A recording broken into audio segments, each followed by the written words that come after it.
Estamos iniciando a 12ª temporada do Desafio Profissão, um programa da equipe de orientação profissional do curso de Psicologia da PUC de São Paulo, do NASCE Orientação Vocacional, em parceria com a TV PUC. E neste episódio vamos abordar a formação e o trabalho do tecnólogo, da tecnóloga em marketing. E estão aqui para conversar conosco o Roberto Padilha Moya, que é graduado em Administração de Empresas pelo Centro Universitário Santana, é mestre em Educação, Administração e Comunicação pela Universidade São Marcos, onde também é mestre em Administração. É professor e ex-coordenador do curso de Marketing na FATEC Sebrae. E o Miller Simberg, que é tecnólogo em Marketing pela FATEC Sebrae, atualmente é gerente de programa de inteligência artificial generativa na Amazon Web Service.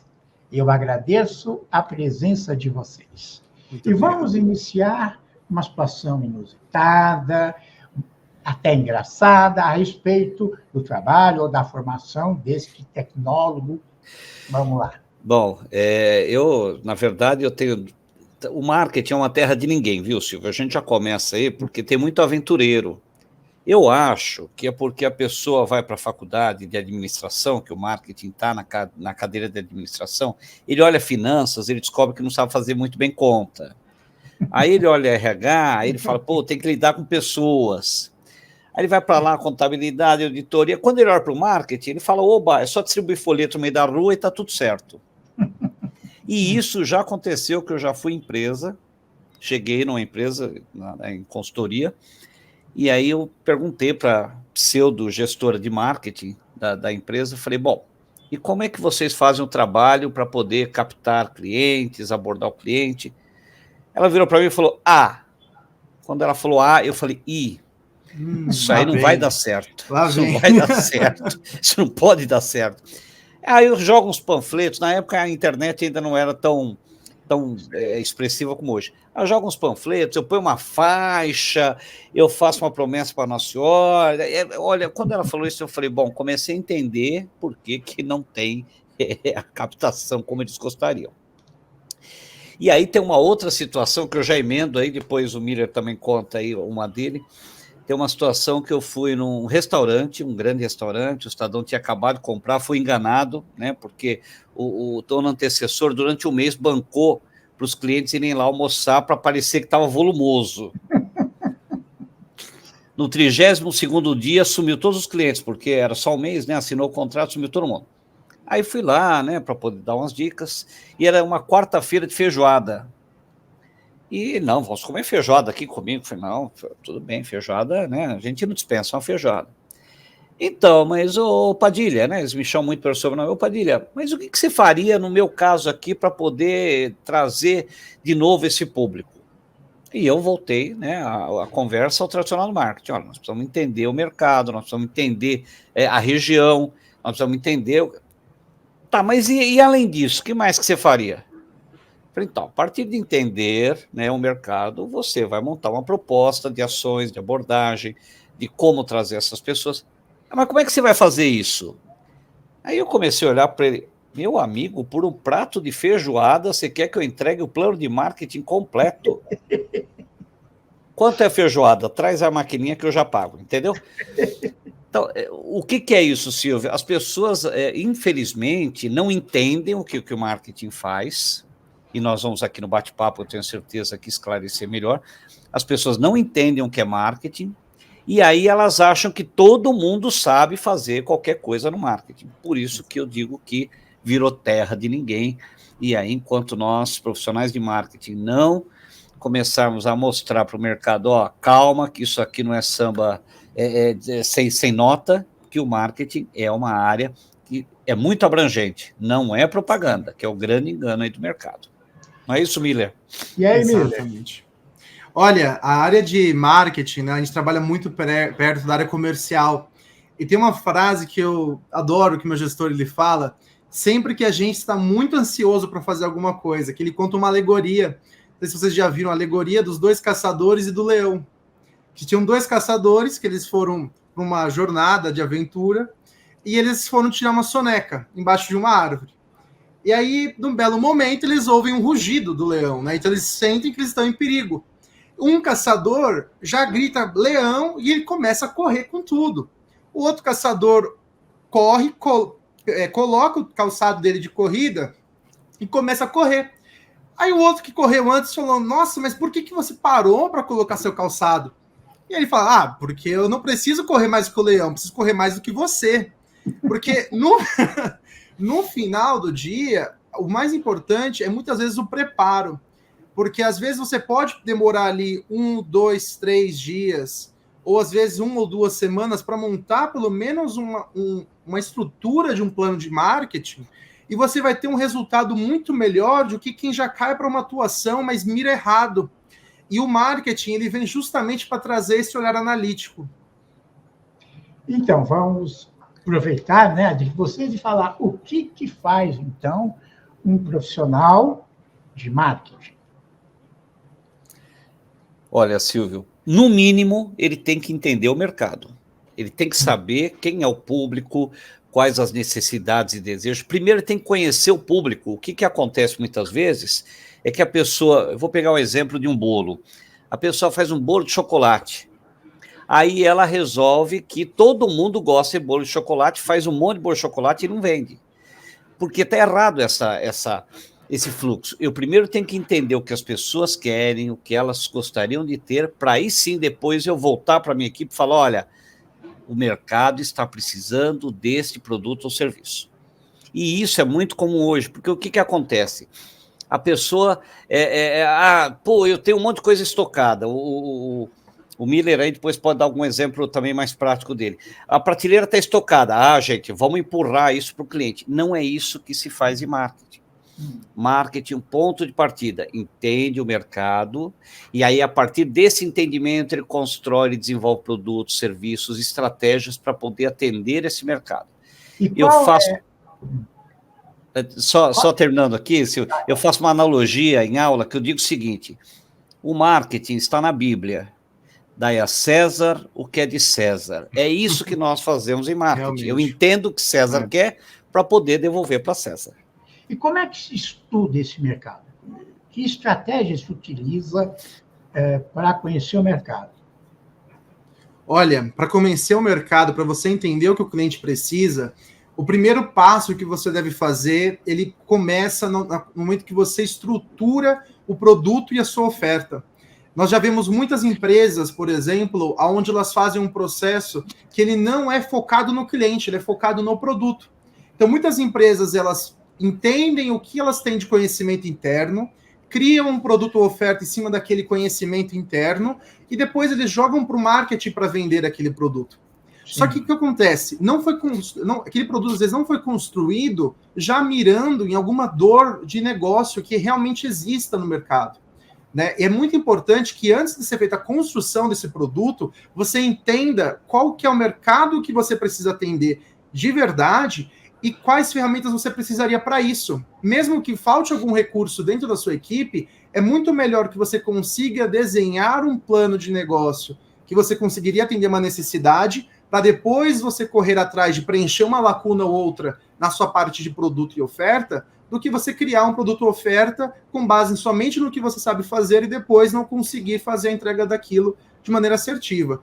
Então, no final do dia, o processo ele tem que partir do que o cliente precisa, não a partir do que somente você consegue entregar. Esse é um ponto que é muito importante e que muitas empresas acabam esquecendo. Sim, mas eu gostaria de esmiuçar. Como se entende o mercado? Como é esse processo? Sai fazendo pesquisa na rua, conversando com gente? Então, veja, Silvio, nós podemos fazer esse método de pesquisa, mas hoje, com o digital, com o Big Data, que é a grande ciência de dados, porque todos nós, o Miller está lá na Amazon, né, e ele sabe muito bem disso, faz isso muito bem, hoje com a inteligência artificial, hoje com a ciência de dados, por exemplo, as pessoas que estão nos assistindo, se o celular dela estiver ligado e a palavra marketing for aparecendo várias vezes, o próprio celular dela, nas buscas, vai priorizar a palavra marketing.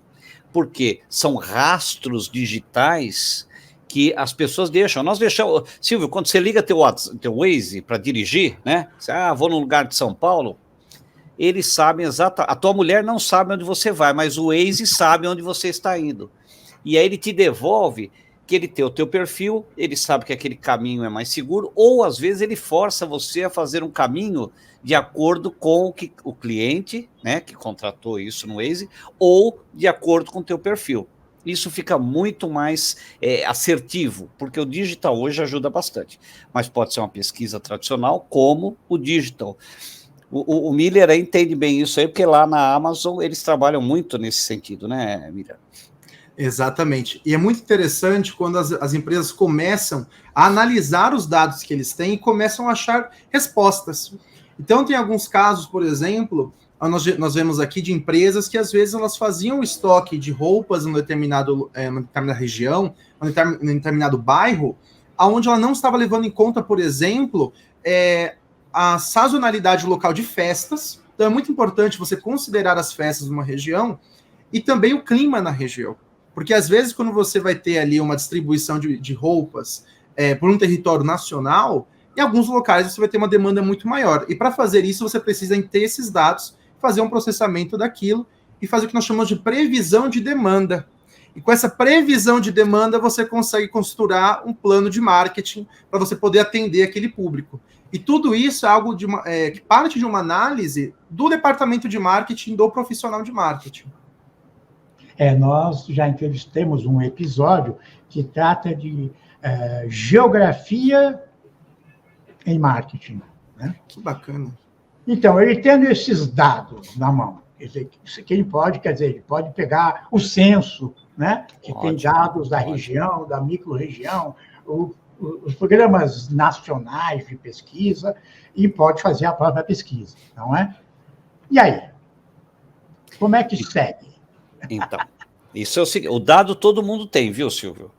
Tá. Isso vale ressaltar, o dado está disponível para todo mundo, é isso aí.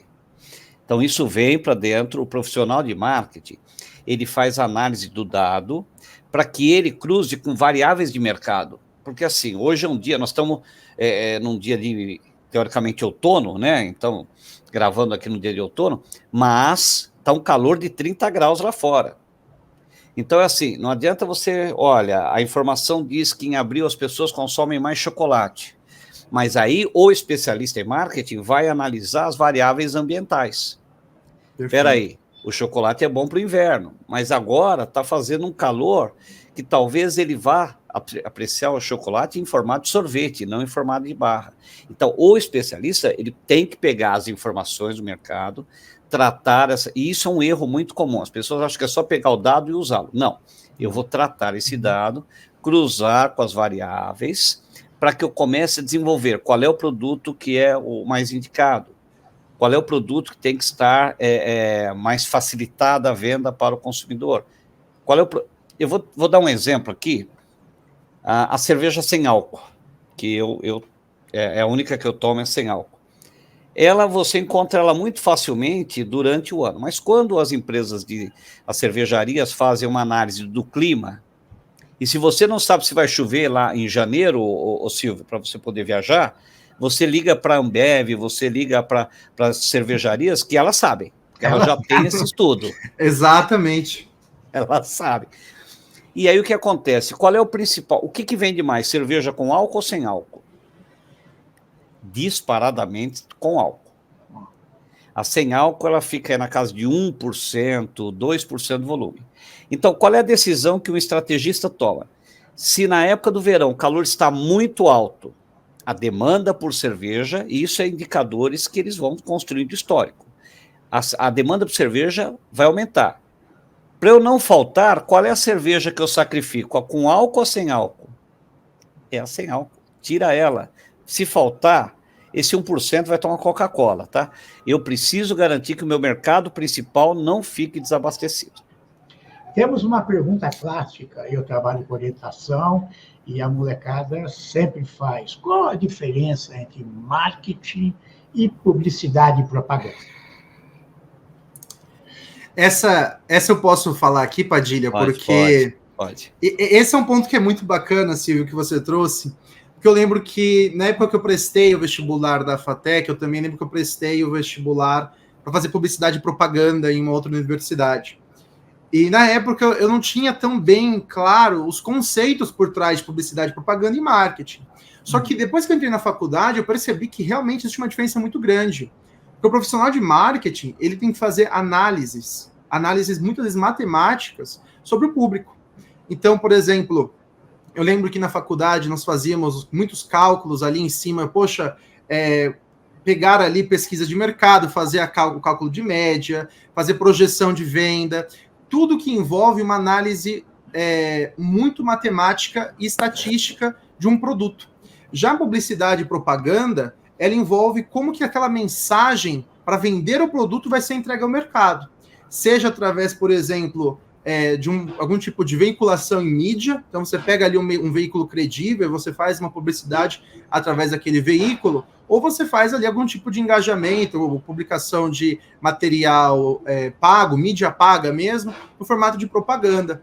Então, o marketing ele vem com a parte que vai fazer uma análise analítica em cima de uma necessidade, de uma ideia de venda, e a publicidade e propaganda ela vem ali como o braço parceiraço do marketing para fazer a entrega daquele produto, fazer a entrega daquela mensagem daquele produto e fazer o convencimento das pessoas.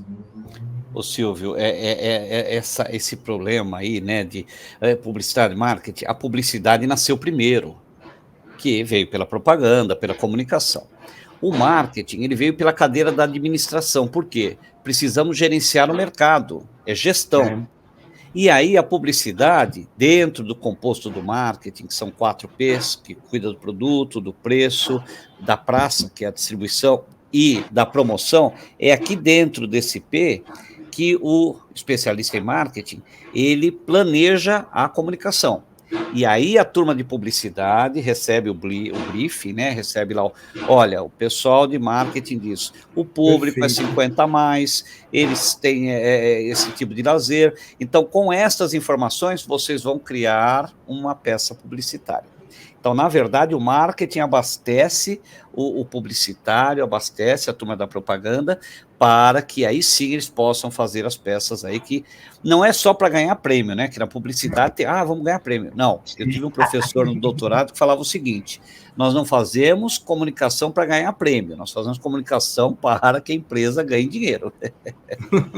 Mas um dos marketings é fazer uma propaganda só para o prêmio, nós já vimos isso, né? Para se divulgar enquanto uma agência vencedora. Aí é o ego, aí tem o ego em jogo, né? Aí é um pouco do ego. Mas, enfim, e a ética, né, também, né? A questão ética é importante nesta área, não é? Sem dúvida, sem dúvida. Ainda mais agora com a LGPD, que é a Lei Geral de Proteção de Dados, porque a internet ainda é um pouco também meio terra de ninguém, agora que está vindo as primeiras regulamentações, e o marketing, se não seguir essa lei, hoje ele penaliza a empresa como um todo. Exato. Penaliza? Penaliza, porque se eu fizer uma campanha usando... Se eu te mandar um e-mail marketing hoje, Silvio, sem a tua autorização, nós somos multados, nós recebemos uma pena. Claro que assim, ainda está muito no início, as pessoas não têm muito essa cultura, mas se você for bombardeado por e-mail marketing de uma empresa sem a sua autorização, tenha certeza que você pode recorrer à justiça. Então, hoje o marketing, a internet e a inteligência artificial estão profundamente interligados. Com certeza. Porque quando você faz uma análise de gestão do mercado, que é parte do marketing, você muitas vezes utiliza inteligência artificial para identificar as melhores personas. Já se foi muito daquela época onde você teria que depender ali de 2, 3 meses para identificar a persona de um produto.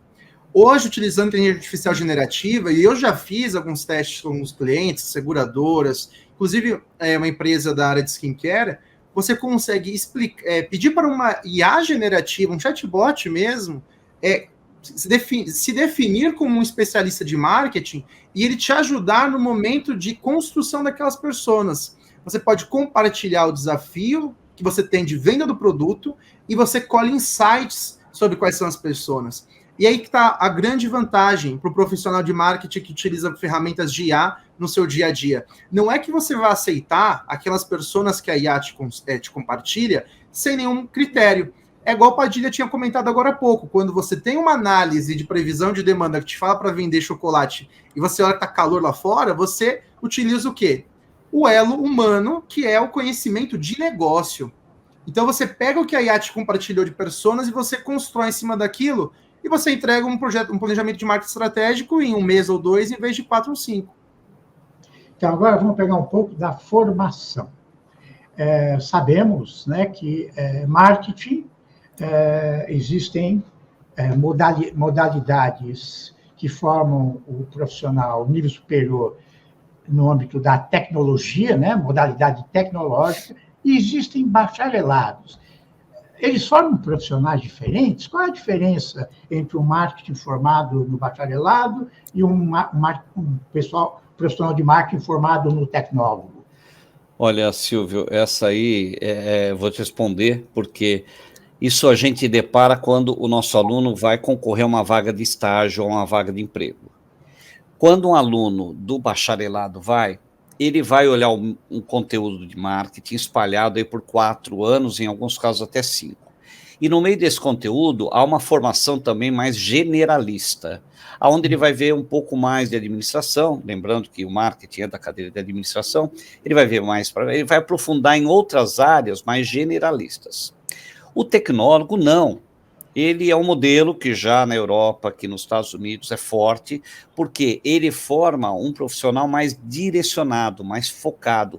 Porque é aquela história, você contrata um cozinheiro, o cozinheiro tem que fazer feijão, arroz, bife, sobremesa. Ou você contrata um confeiteiro, que é especializado em confeitaria. O profissional de marketing, no tecnólogo, ele é especializado em mercado. Ele entra na faculdade, ele sai da faculdade falando de mercado, de comportamento do consumidor, de abordagem do consumidor, de planejamento. Ele não fica vendo outros assuntos mais generalistas, que não é que não são mais ou menos importantes. Mas para a formação de mercado profissional de aplicabilidade, o tecnólogo é muito mais focado. E lembrando que o tecnólogo, depois você pode fazer especialização, mestrado, doutorado, como o bacharelado. Então, o tecnólogo é um profissional que sai mais focado naquela área que ele escolheu. Ô, Miller, você sabia dessa diferença? Você escolheu fazer um curso na modalidade tecnológica? Sim, quando eu fiz a escolha pelo curso tecnológico, eu sabia, eu li ali um pouco na internet, eu vi que no final do dia eu teria os mesmos direitos do que um bacharel, ficando menos tempo em estudos na faculdade. E existem 2 pilares que eu queria comentar bem rapidamente nesse ponto, né? Até para quem é de casa ali, está assistindo a gente, quer entender um pouco a diferença. O primeiro ponto é que, hoje em dia, o conhecimento muitas vezes está tão disperso pela internet, a internet te dá uma conexão tão grande com informações que você consegue pegar essa base que a universidade te dá, essa fundação, o alicerce, e você buscar um assunto que te interessa e você vira um profissional de marketing especializado naquele assunto. Então, embora você fique 1 ano a menos na faculdade, você pode você mesmo procurar e se adaptar para algum assunto. E o segundo tema é que muitas empresas, elas também valorizam o aprendizado no trabalho, in the job, né? O hands-on learning, que eles falam hoje em dia em inglês, né? Que você aprender durante a atividade. Então, quando você trabalha, as empresas elas vão te dar capacitação, elas vão te dar a oportunidade de aprendizado, e depois da primeira oportunidade de aprendizado, eu vou ser muito sincero, se você está com um diploma de bacharel ou de tecnólogo, não vai te fazer mais diferença, né? Porque você sai daquela experiência profissional que você já tem e ela te complementa e te deixa nivelado para seguir um mestrado ou um doutorado. Silvio, desculpa, só complementando, o que acontece hoje? A informação hoje ela muda tanto, ela é tão ágil, que assim, tem uma brincadeira na academia, que o aluno que entra num curso de 5 anos, 4, 5 anos, quando ele sai, ele precisa fazer outro para atualizar tudo que ele já viu, porque a dinâmica é muito grande. E o tecnólogo tem essa pegada mais aguerrida, inclusive para a empregabilidade. O mercado hoje já entende que o tecnólogo, para a empregabilidade, ele tem mais foco naquilo que está sendo necessário. Ainda lembrando que a FATEC é um curso é uma universidade pública. Pública, né? gratuita. Gratuita, como as outras universidades federais ou estaduais. Sim, sim. Tá? Uma última questão, eu sei que é complicada, falando o que se comenta atualmente, né? A IA vai acabar, a inteligência artificial vai acabar com a figura do profissional do marketing? Ô, Miriam, eu fiz essa pergunta para você num evento semana passada. Agora ele fez, então é tua resposta. Eu tive a oportunidade de dar uma palestra no Sebrae na segunda-feira e o Padilha fez a mesma pergunta. Eu não acredito que a IA irá substituir as pessoas, porque a pessoa, o ser humano, ele é o elo entre a tecnologia e a necessidade de mercado da empresa. Então, o que vai acontecer não é que a IA irá substituir as pessoas, mas a pessoa com a IA, ela irá conseguir substituir outras pessoas. Então, eu até dei um exemplo no Sebrae, que hoje um profissional de designer sem IA, ele pode entregar um site ali para uma empresa em 1 ou 2 meses. Um profissional de design com a IA, ele pode entregar esse mesmo site em 1 semana. E isso vira o quê? Uma proposta única de valor e ele começa a ganhar mais dinheiro. Então não é que a IA irá substituir as pessoas, mas as pessoas com IA irão ter muito sucesso nos próximos anos. Ô Silvio, a IA, eu sei que nós estamos estourando tempo, mas a IA, na verdade, por que as pessoas falam que vai substituir? Ela vai se você ficar parado no tempo. Se você não se atualizar, se você não entender que algumas profissões, elas morreram e outras nasceram, e nós temos que acompanhar essa dinâmica. Se eu não acompanhar essa dinâmica, com certeza a IA vai substituir gente. Agora, se eu tiver esse entendimento, continuar aí procurando informação, me formando e focando, não vai ter problema. Eu agradeço as suas contribuições e até o próximo Desafio Profissão.